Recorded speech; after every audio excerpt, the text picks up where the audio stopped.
रात के करीब 11:30 बज चुके थे। पूरा घर नींद में डूबा पड़ा था।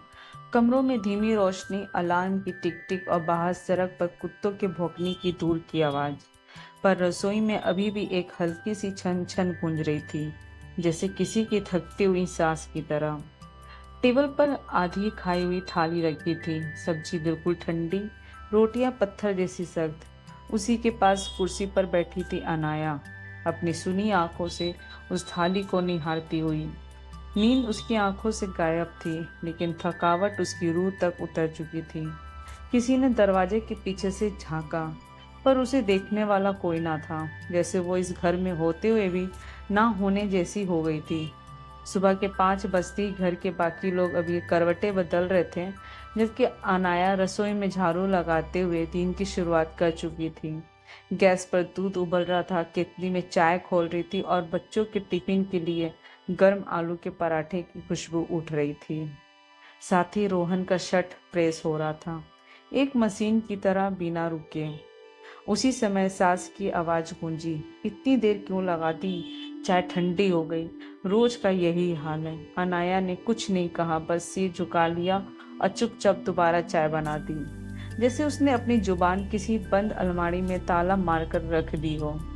रोहन ऑफिस जाते हुए बिना उसकी ओर देखे बोला, कपड़े अलमारी में ठीक से रख देना, आज मीटिंग है, देर होगी। ना अलविदा, ना ख्याल रखना, बस चाबियों की खनक और बंद होता दरवाजा। दोपहर तक पूरा घर चमक रहा था, फर्श, बर्तन, कपड़े, सब कुछ। सिर्फ एक चेहरा फीका पड़ गया था, अनाया का।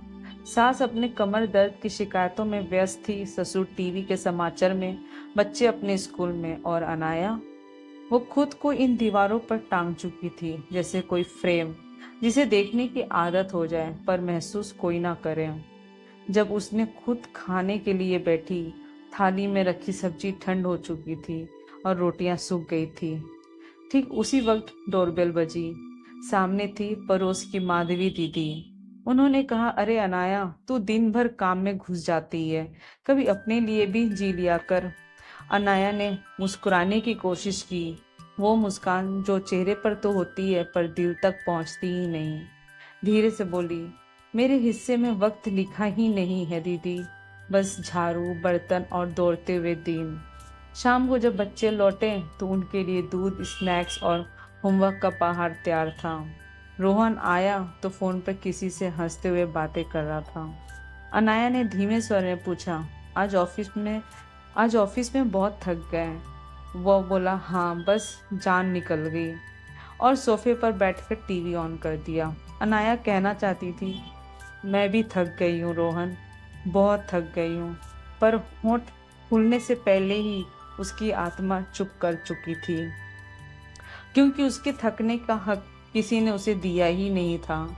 रात गहरी हो गई, सब सो गए, बच्चे, सास, ससुर, रोहन भी। रसोई में सिर्फ अनाया थी, गैस बंद करती हुई, सिंक साफ करती हुई, अगले दिन की सब्जी काटती हुई। अचानक उसका सिर झंझना गया, दुनिया घूमने लगी। उसने दीवार पकड़ ली, पर हाथ कांप गए। वो कुर्सी पर बैठ गई और पता ही नहीं चला कब उसकी आंख बंद हो गई। रात करीब 2 बजे रोहन की नींद खुली। रसोई की रोशनी जल रही थी। झुंझला कर बोला, ये अभी तक क्या कर रही है? वो रसोई में गया। अनाया कुर्सी पर सिर झुकाए बिल्कुल स्थिर बैठी थी। अरे अनाया, सो रही हो? कोई जवाब नहीं मिला। उसने कंधे हिलाया, शरीर बर्फ जैसा ठंडा था। पानी का गिलास उसके हाथ से गिरकर टूट गया। वो चीखा, अम्मा जल्दी आओ। डॉक्टर आया, पर देर हो चुकी थी। उसने बस इतना कहा, इनका शरीर पूरी तरह थक चुका था, कई दिनों से तेज बुखार में थी, पर शायद आराम नहीं किया। रोहन फुसफुसाया, उसने बताया ही नहीं कि वो बीमार थी। डॉक्टर ने गहरी सांस ली। कहने के लिए सुनने वाला भी तो चाहिए।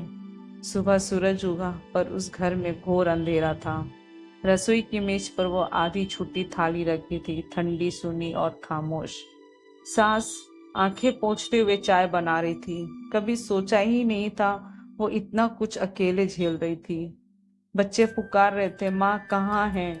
रोहन ठहर गया, उसके पास कोई शब्द नहीं थे। उसने अलमारी खोली तो एक डायरी मिली, मेरी खामोशियाँ। पहले ही पन्ना पढ़कर आंखें बह आई।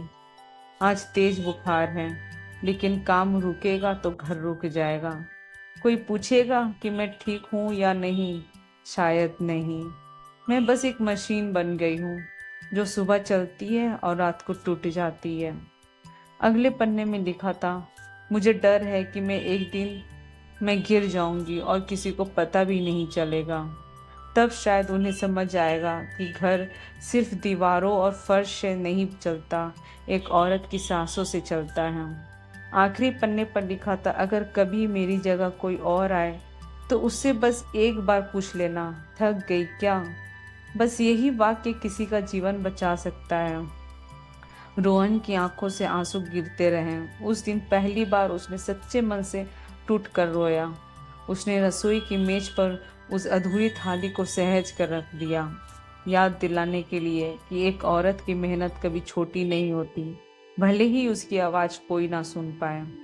हर घर में एक अनाया होती है जो सबका ख्याल रखती है पर खुद भुला दी जाती है। वो चुप रहती है पर उसकी थकान रोज चीखती है। कभी उसके पास बैठकर बस इतना पूछ लेना, थक गई क्या? शायद यही सवाल किसी की जिंदगी लौटा दे, किसी की जान बचा सकता है। तो कैसी लगी ये कहानी प्लीज़ कमेंट करके ज़रूर बताएं। अगर अच्छी लगी तो लाइक करें, शेयर करें, नए हैं तो सब्सक्राइब करें। Thank you.